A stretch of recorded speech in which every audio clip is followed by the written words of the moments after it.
আপনার শ্বশুর আপনার আপন নয়, আপনার শাশুড়ি আপনার আপন নয়, আপনার শালা আপনার আপন নয়, আপনার শালি আপনার আপন নয়।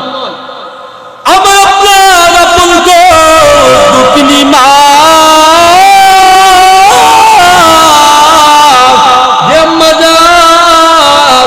আমার জন্য আপনার জন্য নিজের জীবনটাকে বিলীন করে দিয়েছেন। ভূমিষ্ঠ যখন আমি হাঁটা শিখি, আমি কথা বলা শিখি, আমার আম্মা জানকে আম্মা বলে যখন ডাক দে,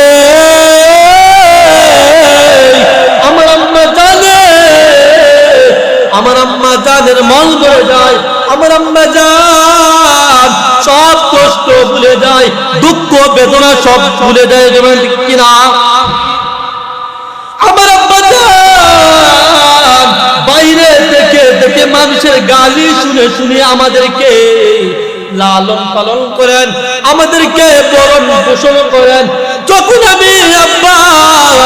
আমার দুঃখিনে আব্বাকে আব্বা বলে ডাক দে,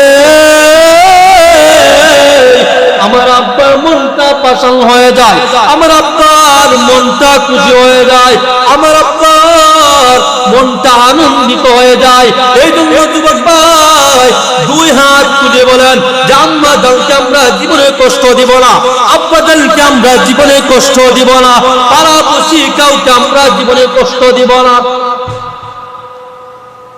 আল্লাহ রাসূল বলেন এক হাদিসের মধ্যে বলেন যে তোমরা সমাজের সাথে খারাপ আচরণ করো না, যে আচরণ করলে তোমার কবর পর্যন্ত তোমার বদ আমল গিয়ে তোমার কবরের মধ্যে জমা হতে